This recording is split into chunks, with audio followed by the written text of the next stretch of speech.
وَأَقِيمُوا الصَّلَاةَ وَآتُوا الزَّكَاةَ وَارْكَعُوا مَعَ الرَّاكِعِينَ۔ نماز قائم کرو، زکوٰۃ ادا کرو اور رکوع کرنے والوں کے ساتھ مل کر رکوع کرو۔ میرے بھائیو، ہمارا آج موضوع ہے زکوٰۃ۔ زکوٰۃ کے بارے میں آپ جانتے ہیں کہ اللہ تبارک و تعالیٰ نے جہاں نماز فرض کی ہے وہاں زکوٰۃ بھی فرض کی ہے۔ زکوٰۃ بہت ہی عظیم عبادت ہے اور اس کے فرض ہونے پہ کتاب و سنت سے اور اجماع سے دلائل ملتے ہیں۔ اللہ تبارک و تعالیٰ نے قرآن پاک میں 82 کے قریب آیتوں میں جہاں نماز کا ذکر کیا وہیں پہ زکوٰۃ کا ذکر کیا۔ چنانچہ اللہ تعالیٰ فرماتے ہیں 11ویں سپارے میں سورہ توبہ میں، خذ من اموالہم صدقۃ تطہرہم وتزکیہم بہا وصلی علیہم، کہ اے نبی علیہ السلام آپ ان لوگوں سے زکوٰۃ لیں، جب آپ ان سے زکوٰۃ لیں گے تو تبھی یہ لوگ گناہوں سے پاک صاف ہوں گے، اور زکوٰۃ لے کر آپ ان کے لیے دعا کریں، آپ کی دعاؤں سے انہیں سکون ملتا ہے۔ ایسے ہی اللہ تبارک و تعالیٰ نے زکوٰۃ ادا نہ کرنے پہ سخت عذاب کی وعید سنائی ہے۔ چنانچہ اللہ تعالیٰ فرماتے ہیں وَالَّذِينَ يَكْنِزُونَ الذَّهَبَ وَالْفِضَّةَ وَلَا يُنْفِقُونَهَا فِي سَبِيلِ اللَّهِ فَبَشِّرْهُمْ بِعَذَابٍ أَلِيمٍ، کہ وہ لوگ جو سونا چاندی جمع کرتے ہیں، ان کو خزانہ بنا کے رکھتے ہیں اور اس میں سے اللہ کی راہ میں خرچ نہیں کرتے، آپ انہیں دردناک عذاب کی خوشخبری دے دیں۔ سونا چاندی جمع کرنا اور اس میں سے اللہ کی راہ میں خرچ نہ کرنا، زکوٰۃ ادا نہ کرنا، اتنا بڑا جرم ہے کہ اللہ تعالیٰ کہہ رہے ہیں کہ ایسے لوگوں کو آپ بتا دیں کہ دردناک عذاب ان کا منتظر ہے۔ یہ دردناک عذاب کب ہوگا؟ فرمایا یوم یحمى علیہا فی نار جہنم، قیامت کے روز یہی سونا چاندی جسے لوگ جمع کر کے رکھتے ہیں، بڑا ان سے پیار کرتے ہیں اور اس میں سے اللہ کی راہ میں خرچ نہیں کرتے، اسی سونے چاندی سے جہنم کی آگ کو جلایا جائے گا، اسی سونے چاندی کو جہنم کی آگ میں گرم کیا جائے گا، تپایا جائے گا، اور اسی سونے چاندی کے ساتھ ان کی پیشانیوں کو داغا جائے گا، ان کی پشت کو داغا جائے گا اور ان کے پہلوؤں کو داغا جائے گا، اور پھر ان سے کہا جائے گا چکھو اس سونا چاندی کا مزہ جسے تم جمع کر کے رکھتے رہے، یعنی کہ تم اس میں سے زکوٰۃ نہیں ادا کرتے تھے۔ تو اس سے بھی معلوم ہوا کہ میرے بھائیو، زکوٰۃ ادا کرنا ضروری ہے، زکوٰۃ ادا کرنا فرض ہے، زکوٰۃ ادا کرنا لازمی ہے۔ نبی علیہ الصلوۃ والسلام کی احادیث میں بھی زکوٰۃ کی یہی تاکید آئی ہے۔ چنانچہ عبداللہ ابن عباس رضی اللہ عنہما روایت کرتے ہیں، اور یہ حدیث تو بیان کرنے لگا ہوں، اسے امام بخاری امام مسلم دونوں نے اپنی اپنی حدیث کی کتب میں ذکر کیا ہے کہ عبداللہ ابن عباس فرماتے ہیں کہ نبی علیہ السلام نے جب معاذ ابن جبل کو یمن کا گورنر بنا کے بھیجا، اور یہ کس سال کا واقعہ میرے بھائیو؟ کوئی بھائی بتا سکتے ہیں کہ نبی علیہ السلام نے معاذ ابن جبل کو کس سال یمن کا گورنر مقرر کیا تھا؟ یہ سن 10 ہجری کا واقعہ ہے۔ کس سال کا واقعہ ہے؟ اور نبی علیہ السلام کب فوت ہوئے ہیں؟ جی سن 11 ہجری۔ نبی علیہ السلام سن 11 ہجری میں فوت ہوئے ہیں، سن 10 ہجری میں آپ معاذ ابن جبل کو یمن کا گورنر مقرر کر کے بھیج رہے ہیں، اور اپنے گورنر کو جاتے ہوئے آپ نے جو نصیحتیں کی ہیں وہ عبداللہ ابن عباس بیان کر رہے ہیں۔ آپ نے کہا انک تأتی قوما من اہل الکتاب، کہ معاذ جن لوگوں کے پاس جا رہے ہو یہ کتاب والے ہیں۔ کیا مطلب کتاب والے ہیں؟ یعنی یہ وہ لوگ ہیں جن کے اوپر آسمانی کتابیں نازل ہوئی تھیں۔ کون ہوئے؟ یہودی اور عیسائی، کہ تم جن لوگوں کے پاس جا رہے ہو یہ یہودی اور عیسائی ہیں، اور میرے بھائیو آپ جانتے ہیں کہ یہودی اور عیسائی اللہ کو مانتے ہیں، ایسا ہے کہ نہیں؟ یہودی عیسائی اللہ کو مانتے ہیں نا، لیکن وہ ہمارے نبی علیہ السلام کو نہیں مانتے۔ عیسائی جناب عیسیٰ علیہ السلام کو مانتے ہیں، یہودی جناب موسیٰ علیہ السلام کو مانتے ہیں اور اللہ کے اوپر ایمان رکھتے ہیں، لیکن ہمارے نبی علیہ السلام کو نہیں مانتے۔ نبی علیہ السلام ان لوگوں کے پاس اپنے گوندر معاذ میں جبل کو بھیج رہے ہیں اور نصیحت کیا کر رہے ہیں؟ پہلے نمبر پہ یہ بتایا کہ جن کے پاس جا رہے ہو یہ کون ہیں۔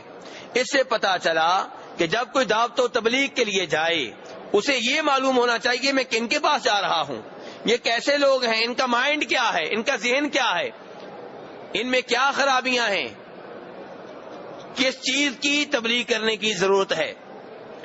تو آپ بتا رہے ہیں کہ تم یہودیوں عیسائیوں کے پاس جا رہے ہو۔ اب یہودی عیسائی اللہ کو مانتے ہیں، اس کے باوجود آپ علیہ السلام فرما رہے ہیں فَلْيَكُنْ أَوَّلَ مَا تَدْعُوهُمْ إِلَيْهِ شَهَادَةُ أَن لَا إِلَهَ إِلَّا اللَّهُ وَأَنِّي رَسُولُ اللَّهِ، کہ معاذ سب سے پہلی دعوت تم نے ان کو دینی ہے، پہلی وہ چیز جس کی تبلیغ تم نے ان کو کرنی ہے وہ کیا ہے کہ یہ مان لیں کہ اللہ کے سوا کوئی بھی عبادت کا حقدار نہیں ہے۔ اللہ کو مانتے ہیں، پھر بھی پہلی تبلیغ کیا ہے، پہلی دعوت کیا ہے؟ توحید کی، کیونکہ توحید کا تصور جو عام لوگوں کے پاس ہے، اسلام وہ توحید نہیں چاہتا۔ یہودی اللہ کو رب مانتے ہیں، خالق مانتے ہیں، ساتھ ساتھ جناب عزیر کو اللہ کا بیٹا کہتے ہیں۔ عیسائی اللہ تعالیٰ کو مانتے ہیں، ساتھ ساتھ جناب عیسیٰ علیہ السلام کو بھی اللہ کا حصہ سمجھتے ہیں، ان کو مشکل کشا سمجھتے ہیں، حاجت روا سمجھتے ہیں، ان کو سجدے کرتے ہیں۔ اور اہل مکہ جن کے پاس نبی علیہ السلام نبی بن کر آئے تھے وہ بھی اللہ کو مانتے تھے۔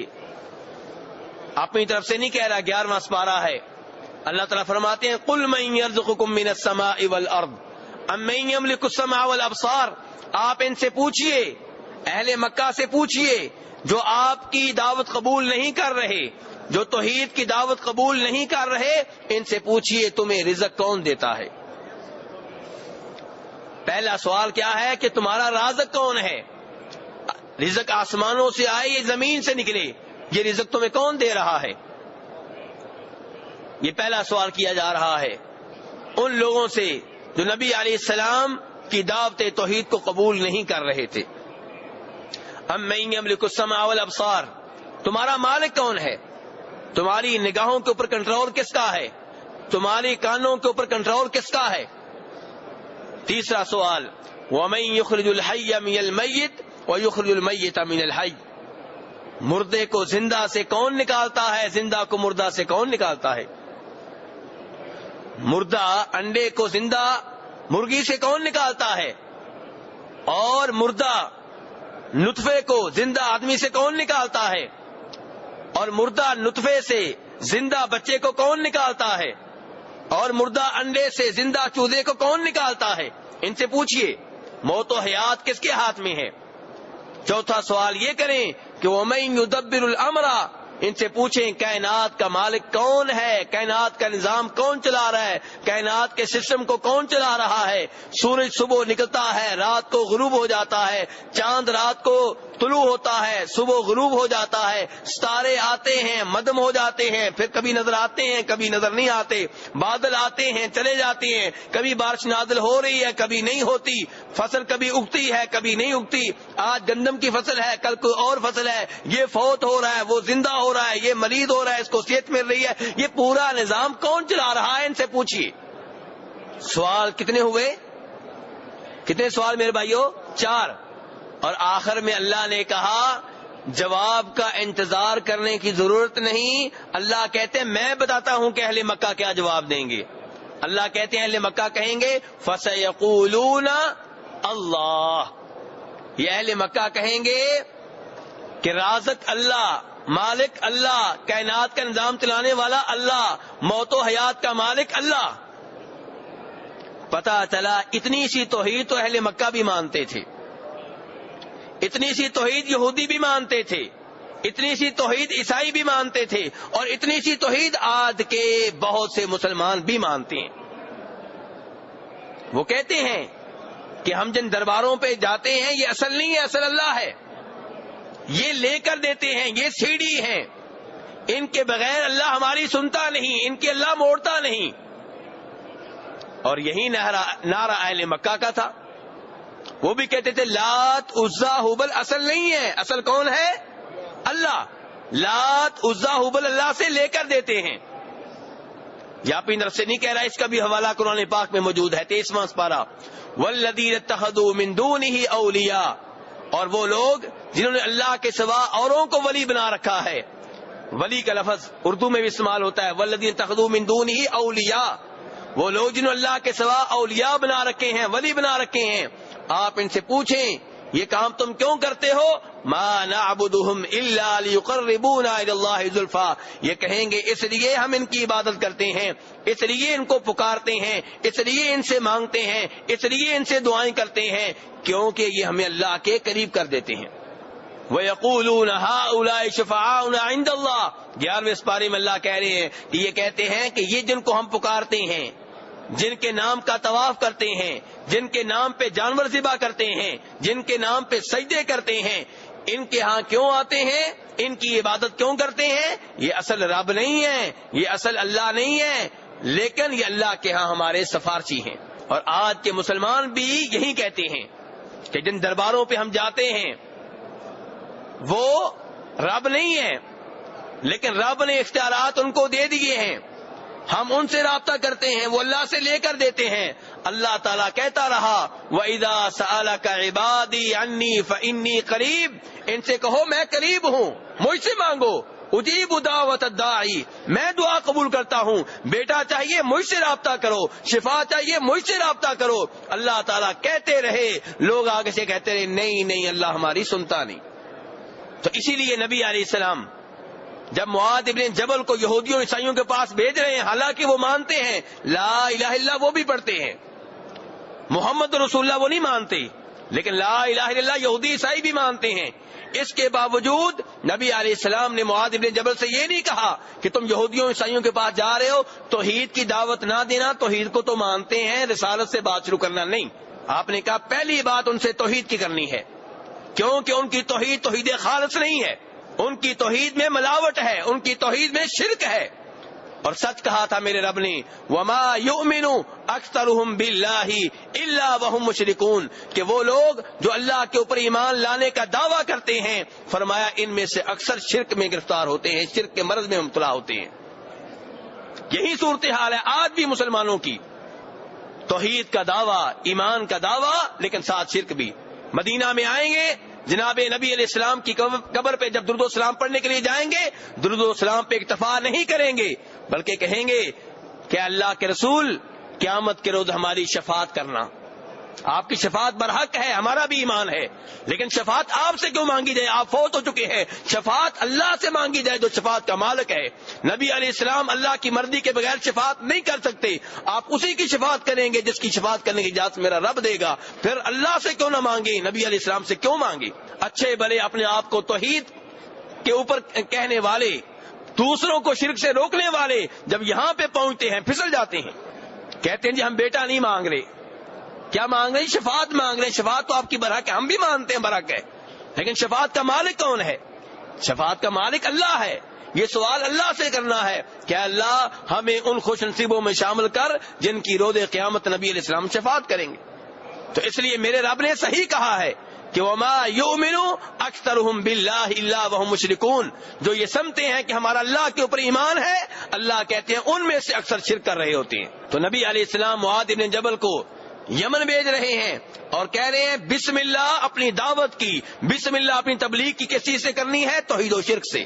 لا الہ الا اللہ ان کے منہ سے کہلوانا ہے، کہنا ہے، منوانا ہے کہ اللہ کے سوا جس کی بھی عبادت کی جاتی ہے وہ عبادت کا حقدار نہیں ہے.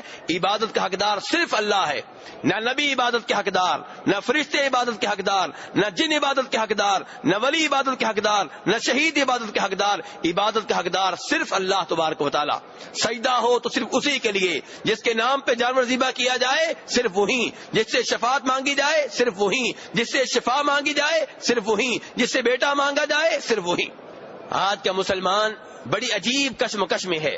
جب اللہ کی باری آتی ہے کہتا ہے اللہ ڈائریکٹ نہیں سنتے. اس وقت مثالیں دیتا ہے بادشاہوں کی کہ بادشاہ تک پہنچنا ہو پہلے سیکٹری کی ضرورت ہے, مترجم کی ضرورت ہے, کلرک کی ضرورت ہے, ان سے رابطہ ہوگا, وہ آگے بات کریں گے, ٹائم لے کر دیں گے تو پھر بات ہوگی. حالانکہ یہ دنیاوی بادشاہ کمزور ہیں, یہ ایک وقت میں ایک کی بات سن سکتے ہیں, دو کی نہیں سن سکتے. ان کو ایک یا دو زبانیں آتی, زیادہ نہیں آتی. اور اللہ تو اپنی مخلوق کا خالق, ان کی زبانوں کا بھی خالق. اس نے بندوں کو بولنے کا طریقہ سکھایا, اس نے ان کو یہ زبانیں سکھائیں.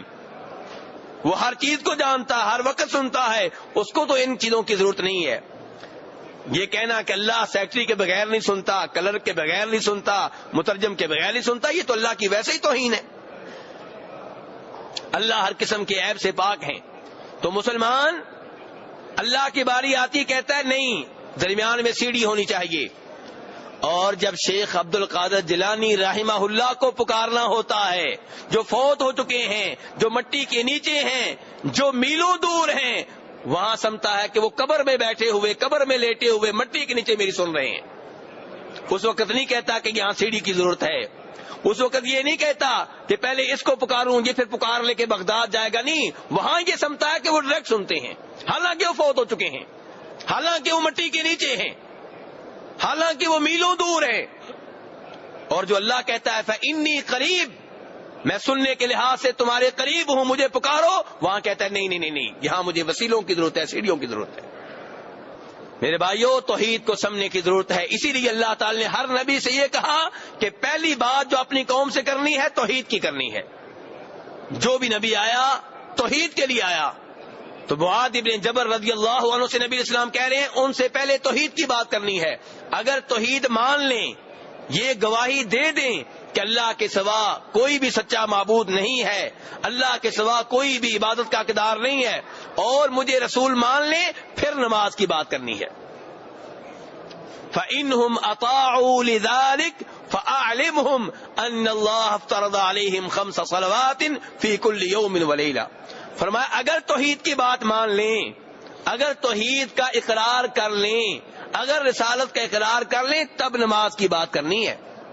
اور ہمارے کئی دوست آج دعوت کے لیے نکلتے ہیں, تبلیغ کے لیے, ان کی دعوت کا آغاز کہاں سے ہوتا ہے؟ نماز سے, اخلاق سے.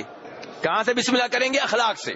اور نبی علیہ السلام معاذ بن جبل سے یہ نہیں کہہ رہے کہ سب سے پہلے تم نے اخلاق کی بات کرنی ہے. اخلاق بہت اچھی چیز ہے, اس کی ضرورت ہے, کوئی شک و شبہ نہیں.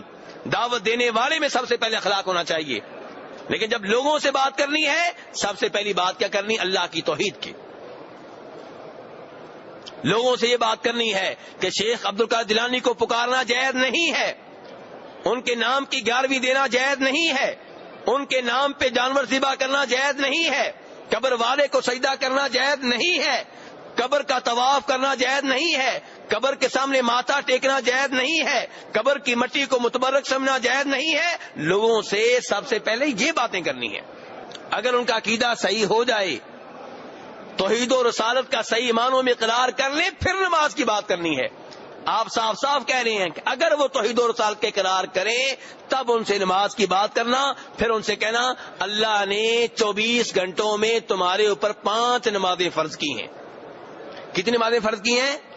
6 نہیں نمازیں. کتنی فرض نمازیں ہیں؟ 5. جو نمازیں فرض ہیں, واجب ہیں, وہ 5 ہیں.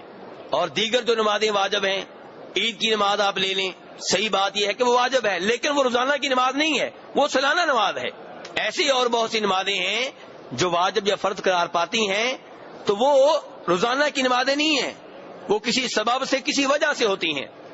جیسے بہت سے علماء کرام تحیت المسجد کی نماز کو واجب قرار دیتے ہیں کہ جب بھی کوئی مسجد میں آئے اس کے اوپر واجب ہے کہ 2 رکعتیں ادا کرے, ورنہ وہ مسجد میں بیٹھ نہیں سکتا. بیٹھنے سے پہلے 2 رکعتیں ادا کرنا ہوں گی. لیکن یہ روزانہ کی نماز نہیں ہے, اس کا تعلق مسجد میں داخل ہونے سے ہے. اگر آپ مسجد میں داخل ہوئے ہیں تو یہ نماز واجب ہے, ورنہ نہیں واجب. اگر ایک آدمی سفر میں ہے, 6 مہینے سفر میں رہے, اسے تحیت المسجد نہیں پڑے گا, کیونکہ مسجد میں جا ہی نہیں رہا, باہر نماز پڑھ رہا ہے. تو وہ نمازیں جو 24 گھنٹے میں فرض یا واجب ہیں وہ 5 ہیں. اس کے بعد آپ نے فرمایا فَإِنْهُمْ أَطَاعُوا لِذَلِكَ, اگر وہ یہ بات مان لیں, یعنی کہ توحید و رسالت کا بھی اقرار کر لیا, نماز کی بات بھی مان لی, تو فرمایا پھر ان سے ایک اور بات منوانی ہے. وہ کیا ہے؟ وہ ہمارا آج کا موضوع ہے. فرمایا فَأَعْلِمْهُمْ أَنَّ اللَّهَ افْتَرَضَ عَلَيْهِمْ صَدَقَةً تُؤْخَذُ مِنْ أَغْنِيَائِهِمْ وَتُرَدُّ عَلَى فُقَرَائِهِمْ. کہ پھر آپ نے ان کو یہ بتانا ہے کہ اللہ نے تمہارے اوپر زکوٰۃ فرض کی ہے جو تمہارے مالدار لوگوں سے لی جائے گی اور تمہارے ہی فقیروں کے اوپر تقسیم کر دی جائے گی. آپ اس سے اندازہ کریں کہ زکوٰۃ کی اسلام میں کتنی اہمیت ہے کہ توحید و رسالت کا کوئی اقرار کر لے، نماز پڑھنے لگ جائے، فرمایا اس کے بعد زکوٰۃ منوانا ضروری ہے. اس کو بتانا ہے کہ زکوٰۃ بھی فرض ہے، زکوٰۃ بھی ادا کرنا ہوگی.